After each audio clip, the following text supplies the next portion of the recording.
Good morning बच्चों। JCERT के TG school में आपका स्वागत है बच्चों। आज हम पढ़ेंगे विज्ञान विषय में पाठ 4 में बच्चों अपशिष्ट जल कारण व निपटान। इसमें हम जानेंगे बच्चों इसके प्रश्नों के उत्तर को। तो चलिए अपने पाठ को शुरू करते हैं। पहला प्रश्न है, रिक्त स्थानों की पूर्ति कीजिए। नालियां कचड़े और अपशिष्ट के द्वारा अवरुद्ध हो जाता है। तो रिक्त स्थानों में मैंने दूसरे कलर से लिखा है बच्चों, ये आपको दिख रहा है। नालियां कचड़े और अपशिष्ट के द्वारा अवरुद्ध हो जाता है। दूसरा सवाल है बच्चों, घरों के द्वारा निर्मुक्त किए जाना वाला अपशिष्ट क्या कहलाता है? तो उसे हम कहते हैं घरों द्वारा निर्मुक्त किए जाना वाला अपशिष्ट जल वाहित मल कहलाता है। वाहित मल में जीवाणु रोग उत्पन्न करते हैं। इसमें आपको भरना है 2 जगहों पर। तो इसका उत्तर होगा वाहित मल में जीवाणु दुर्गंध और संक्रामक रोग उत्पन्न करते हैं। अगला प्रश्न है, अपशिष्ट जल उपचार के सह उत्पाद क्या और क्या है? तो आपको भरना होगा बच्चों, अपशिष्ट जल उपचार के सह उत्पाद आपंक और बायोगैस हैं। दूसरे प्रश्न में आपको मिलान करना है बच्चों, जो सही है उनके सामने उनके उत्तर लिखने हैं। तो मैंने यहाँ लिख दिया है, आप देख लो। अकार्बनिक अशुद्धियां कौन कौन है? नाइट्रेट और धातुएं। जीवाणुओं में कौन कौन आएगा? हैजा और टाइफाइड। पोषक तत्व में फास्फोरस। और कार्बनिक अशुद्धियों में मानव मल, यूरिया या मूत्र है बच्चों। अगला प्रश्न में है बच्चों, सही विकल्प का चयन करें, उसमें टिक का निशान लगाएं। दूषित जल में ऑक्सीजन की मात्रा स्वच्छ जल की अपेक्षा ऑप्शन है अधिक होती है, दुगुनी होती है, कम होती है या बराबर होती है? तो इसका सही उत्तर है बच्चों कम होती है। बर्मी कंपोस्ट तैयार होता है जीवाणुओं से, विषाणुओं से, दीमक से या केंचुआ से? तो सही उत्तर है बच्चों केंचुआ।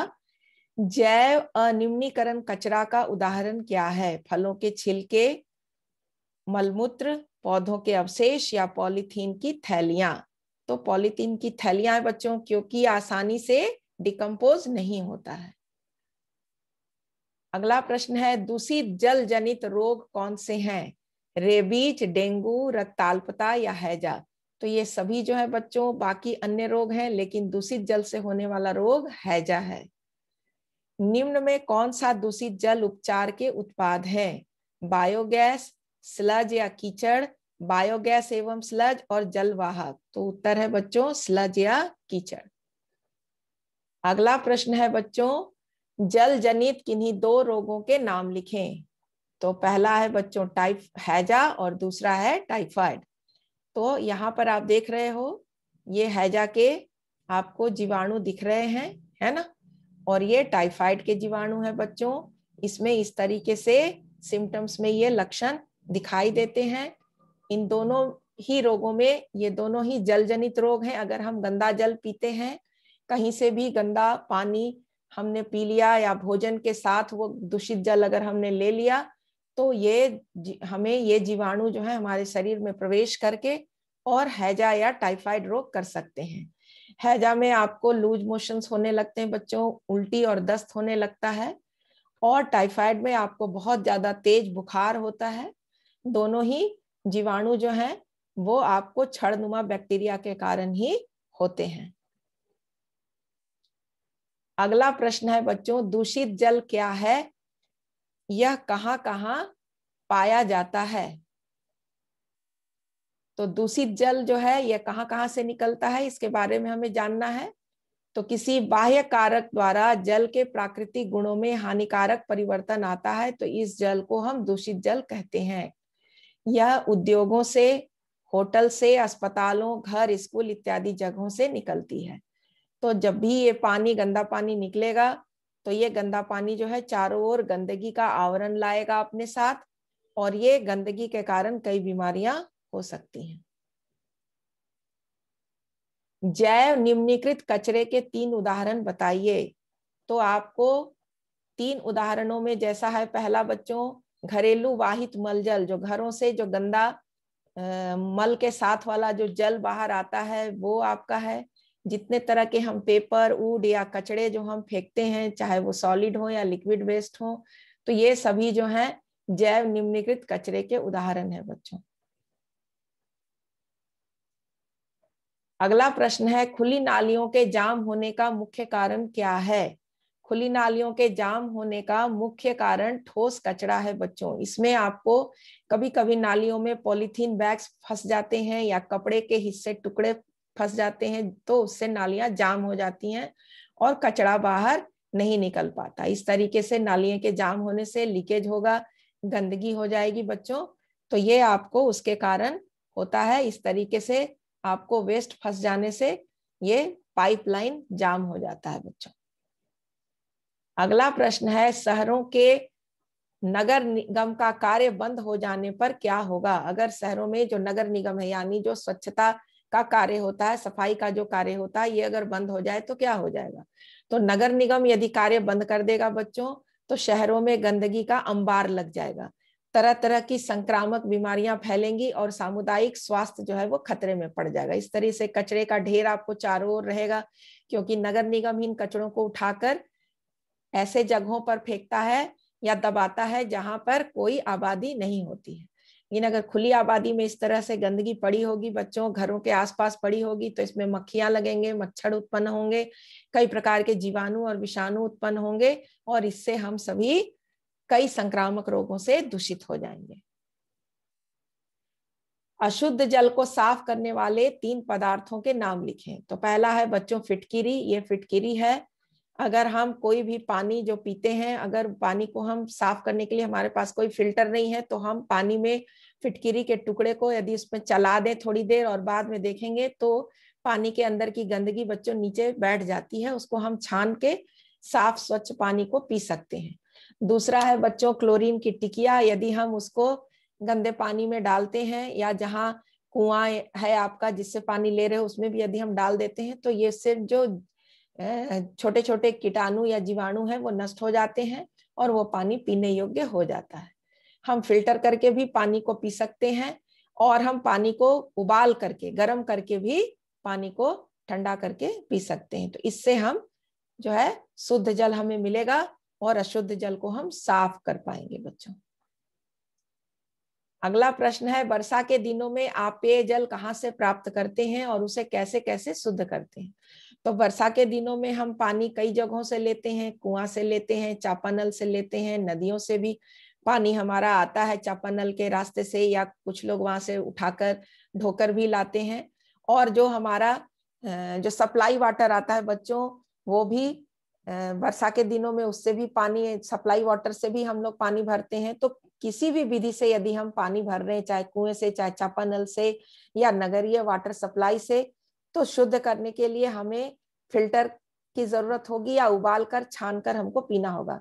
वैसे चापानल का पानी साफ होता है, लेकिन बरसात के दिनों में चूंकि पानी जो होता है वो बहकर जब आता है तो बहुत सारी अशुद्धियां अपने साथ लाता है, तो कभी कभी नीचे का पानी भी गंदा निकलता है बच्चों।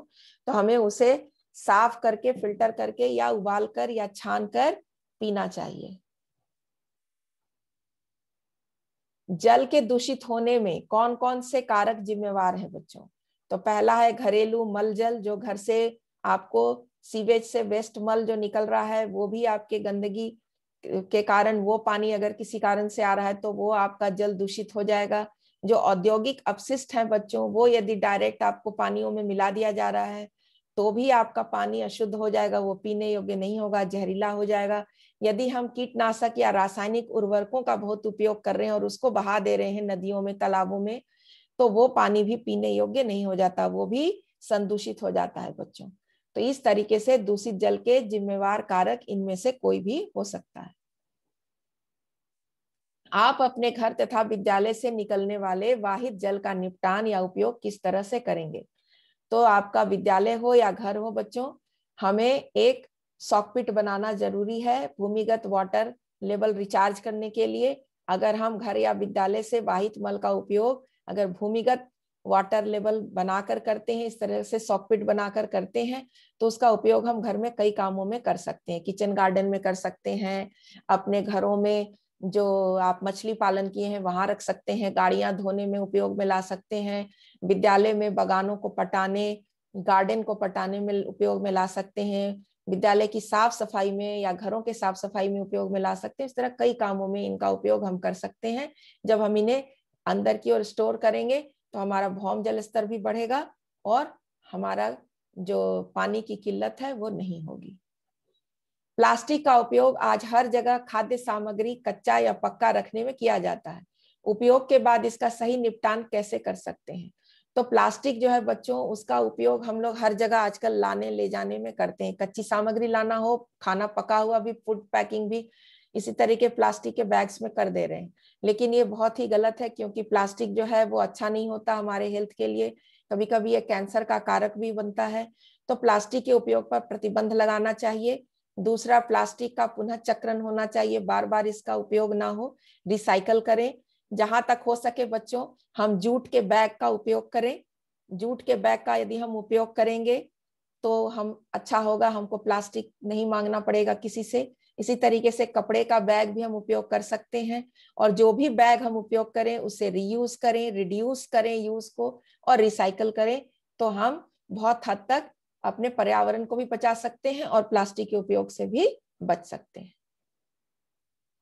वाहित मल का सही निपटान क्यों आवश्यक है? अगर जो वाहित मल है बच्चों, अगर उसका सही ढंग से निपटान नहीं किया जाए, कहीं अच्छे जगह उसको वेस्ट नहीं किया जाए और इसको इसी तरह नदी या समुद्र में यदि हम मिला देते हैं, तो वो वाहित मल में कई प्रकार के जीवाणु निकलते हैं।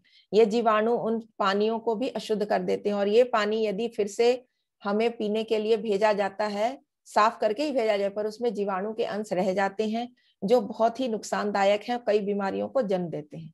तो इससे नदी और समुद्र का जल प्रदूषित होता है और बीमारियां फैलती हैं। इसलिए वाहित मल का सही निपटान बहुत जरूरी है बच्चों। अगला प्रश्न है, कीटनाशकों तथा उर्वरकों के बेतहाशा उपयोग से कैसे हमारा पर्यावरण जो है वो दूषित हो रहा है? तो खेतों से जो जल है बच्चों, जो खेत है हमारे, वहां से जो जल है वो बहकर नालों के माध्यम से जलाशयों में चला जाता है, और जलाशयों से जो आप खेत में पेस्टिसाइड छिड़कते हैं, और यहाँ जो पानी अगर पड़ता है, बारिश होती है, तो ये पानी जो है बहकर नालों के रास्ते से, खेतों के रास्ते से होता हुआ आपके जलाशय या पानी जहाँ आपका नदी तालाब है वहां तक पहुंच जाता है। और वहां पर रहने वाले जो जीव जंतु हैं, जैसे मछलियां हैं या अन्य प्रकार के जीव हैं, वो उनको अगर हम निकालते हैं और खाते हैं तो उसमें भी वो पेस्टिसाइड्स के अंश चले आते हैं। तो ये बहुत ही खतरनाक है।